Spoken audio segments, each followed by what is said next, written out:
doesn't it feel great to be alive on a Saturday night or an early Sunday morning on YouTube as a die-hard, passionate, lovely human being or what?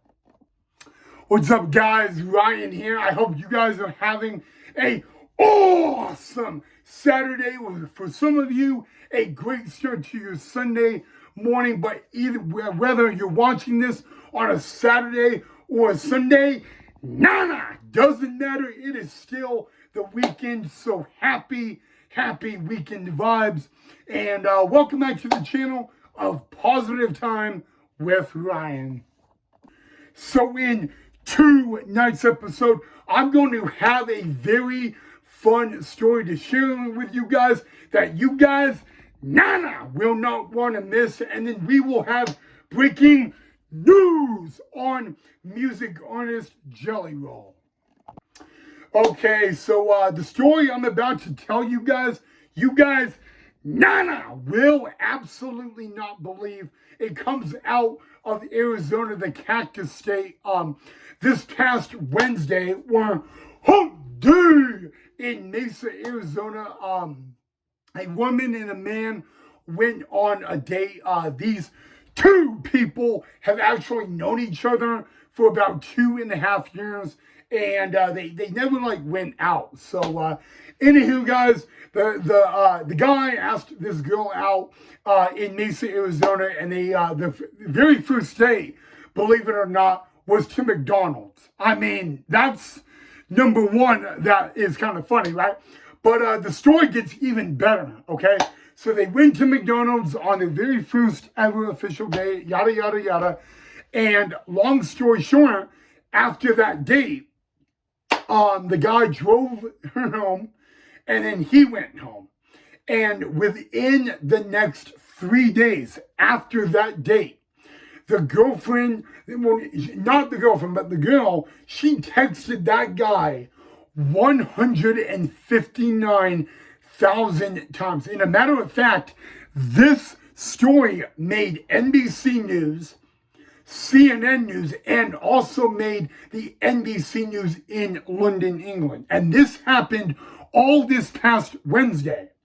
So the guy decided to break it off. He blocked her on social media, yada, yada, yada, and ended up calling the Mesa Police Department.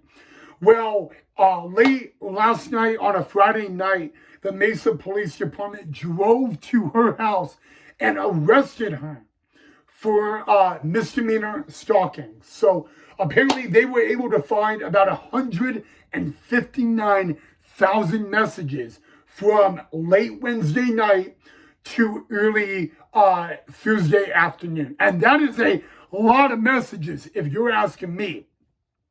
So anyway, she was arrested for one count of misdemeanor stalking, and that is it. I was able to find out her, she went into court and she pled not guilty and all that. And she was found guilty by a judge in Phoenix, Arizona.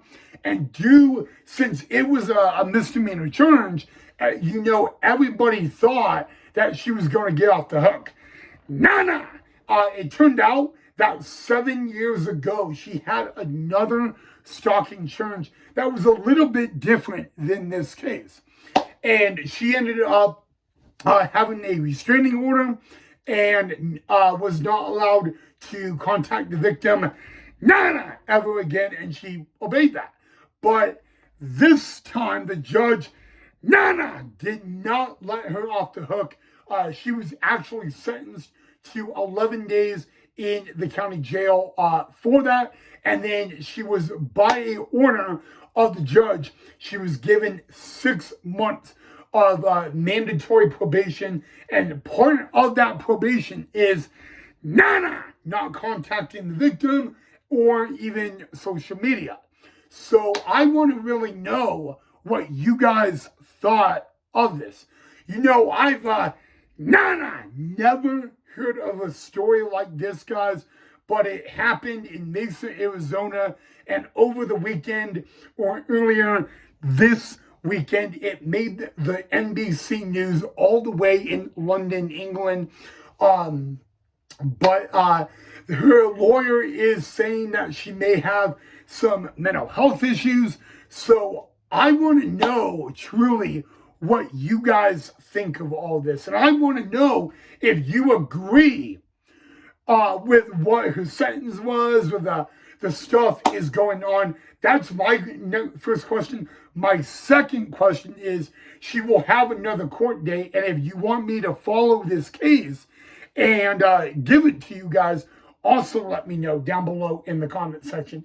But long story short, again, she was charged with 1 count of misdemeanor stalking. She pled not guilty. She got 11 days in the county jail and all that. So she will be doing about 9 more days in jail for it. But I still want to know what your guys' thoughts on all of this was. So please let me know down below in the comment section. I know it's a very crazy case. I don't see a lot of these like this, so definitely let me know what you thought.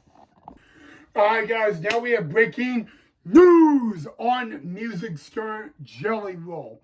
So as you guys know, Jelly Roll, one of the most talented, most famous music artists in the universe right now. And earlier tonight, Jelly Roll was in Atlanta, Georgia for WWE Saturday Night's Main Event. And long story short, guys, Jelly Roll has signed a deal with WWE. He has signed a 1-year deal with WWE. That contract made official earlier today. But really what the big breaking news is that next month on August 2nd of this year at MetLife Stadium, Jelly Roll will actually compete in a WWE match. It was made official earlier tonight at WWE Saturday Night Main Event that Jelly Roll will compete and make his WWE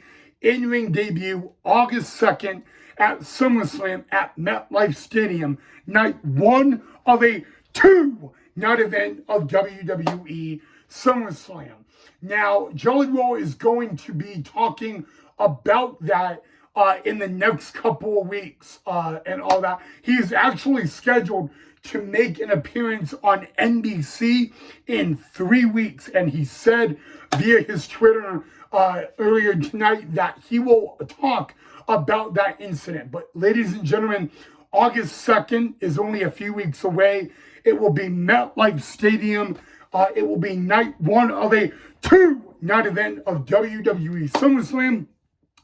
Jelly Roll will compete in a WWE match on that night. It will be social media megastar and the CEO of Prime Energy Drink, Logan Paul, teaming up with Drew McIntyre to take on Jelly Roll and Randy Orton. That will take place August 2nd, night 1 of a 2-night event of SummerSlam. So I want to know what your thoughts of that are on Jelly Roll actually having a match in the WWE. So let me know down below in the comment section. So yeah, apparently this episode was a crazy one. But despite if it was crazy or not, I still want to know what you guys thought of it. So if you enjoyed the episode, drop a like. Make sure you subscribe if you are new, guys. This case out of Arizona, I didn't really want to share it with you, but I'm kind of glad I did, and I kind of really want to know your thoughts on that. So let me know down below in the comment section. And I guess we learned that if you text someone 159,000 times, you could get arrested for stalking. That may be a good life lesson as well. But other than that, thank you so much for watching. Enjoy the rest of your weekend. And I'll see all of you guys right back here in the next episode. Oh, and I almost forgot. I wanted to say happy Saturday and happy weekend vibes. Love you guys. See you all in the next episode.